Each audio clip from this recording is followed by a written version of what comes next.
I think, if I remember correctly, something like that before would have turned into a huge meltdown and tantrum. Yeah.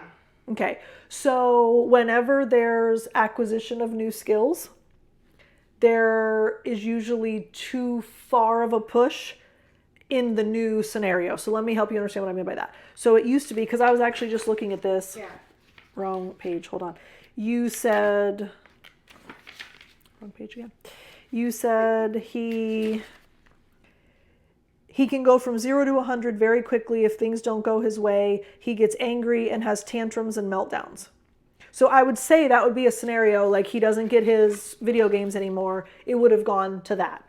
So now he crying and slamming the door. Like, right. You know, like so we were at that level before. So he has gotten to a point where he can self-control, he can self-regulate, he has enough of an emotional vocabulary to understand what he's feeling, he manages it better.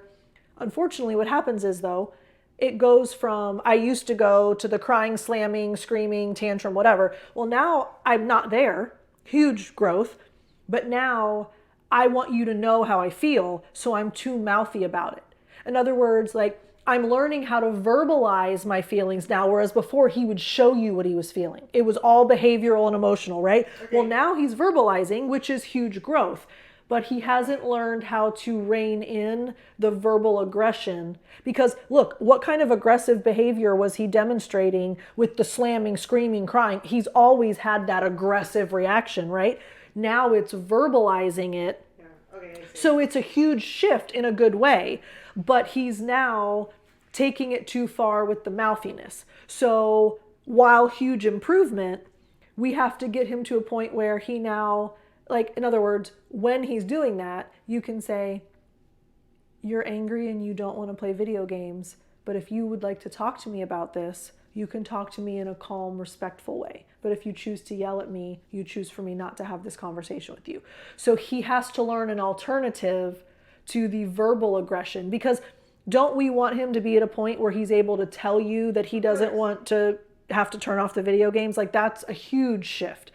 But he hasn't learned how to tweak and finesse the new normal, which is I'm talking to you about this now, but it's still too pushy. So he has to be able to understand, I'm happy to hear that you don't want to turn it off. I'm happy to have this conversation with you. But if you choose to yell or if you choose to argue, you choose not to have this conversation until you can be calm.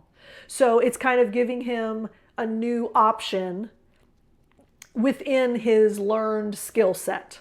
Because that will naturally work itself out anyway, but it'll be quicker if you can kind of prompt that with an alternative.